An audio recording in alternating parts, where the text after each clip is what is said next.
it was important for me to dedicate energy towards overcoming my stutter, because it's something that's been there my entire life, obviously, and throughout my life I've been passively trying to overcome it through ways which I may have seen online or just thought up in my head,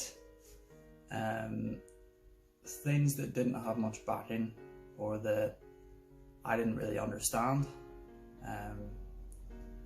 It's something that had always scared me, trying to overcome my stutter, but it's something that I always knew that I had to do, because if I didn't, then I would just be incredibly unhappy, really.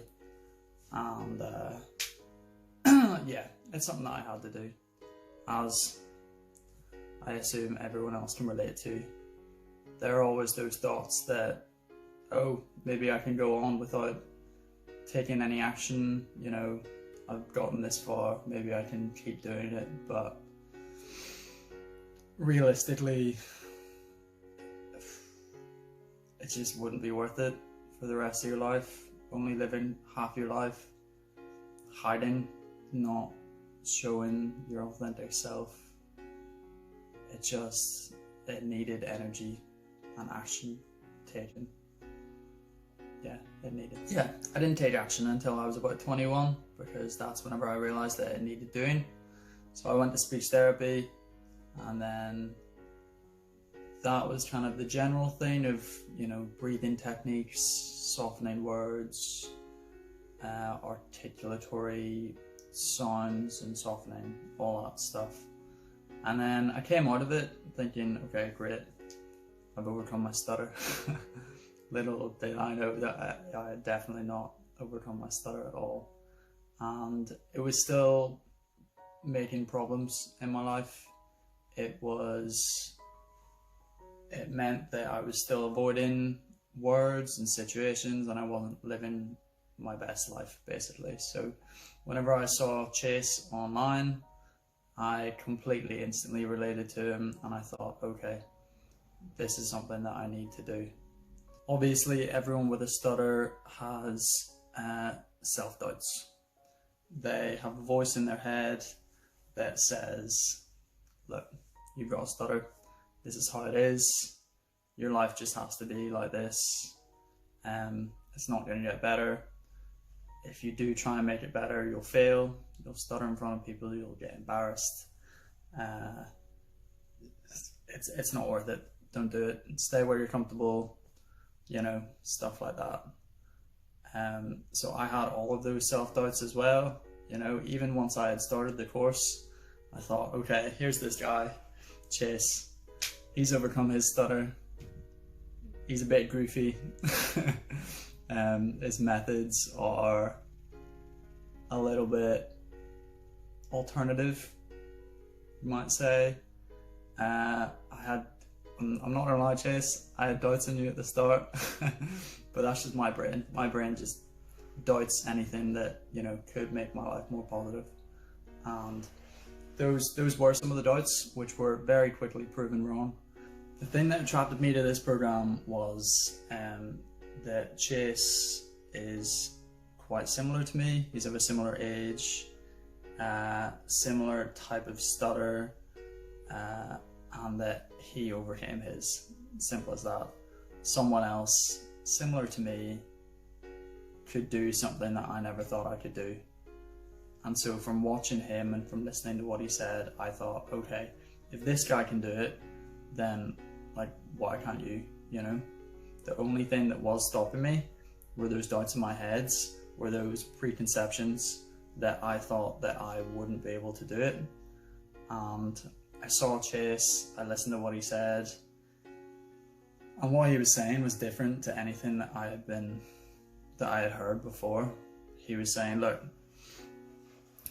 in my program, we don't think about the stutter, we think about everything else around it.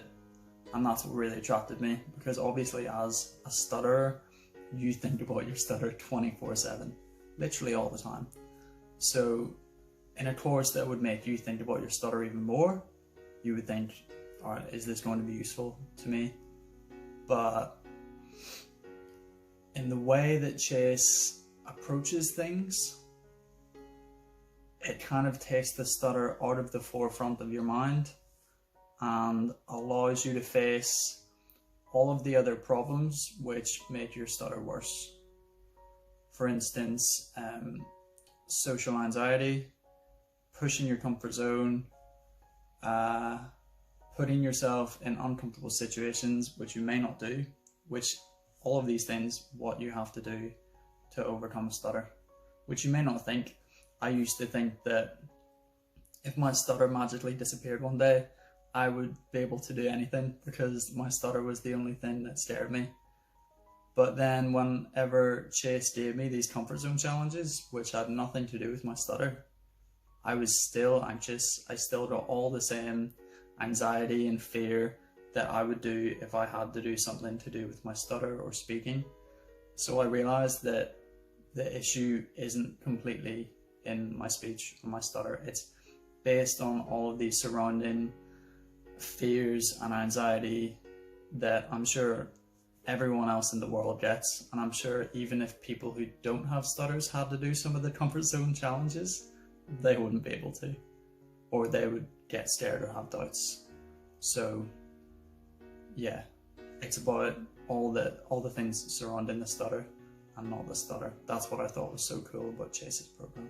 The thing that was unexpected to me whenever I started this program was that those things that make you so scared, the things that you get anxious about, once you do those things, whether it makes you stutter or makes you scared or not, once you do those and your brain realizes like, oh, I did these things and I'm alive and I'm fine, nothing else has changed. Once you do those things, it just makes you feel amazing. It makes you feel like unstoppable, and it makes you feel like you can relate that to other things. So if I did a comfort zone challenge that doesn't have anything to do with my stutter, and I got really anxious and scared about it, I didn't want to do it, and then I did it, and I proved to myself that I could do it.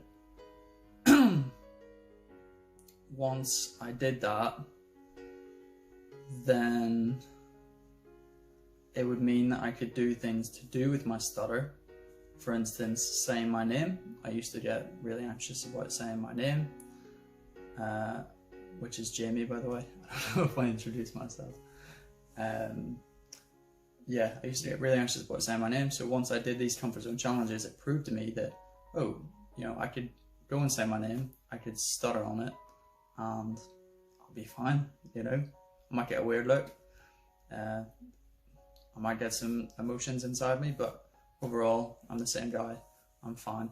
So it proved to me that, you know, once you do these uncomfortable things, you feel good and you're fine. And that's something that I'm going to take with me for the rest of my life. It's a skill that I've learned, and you can't learn it without being in those uncomfortable situations and pushing your comfort zone.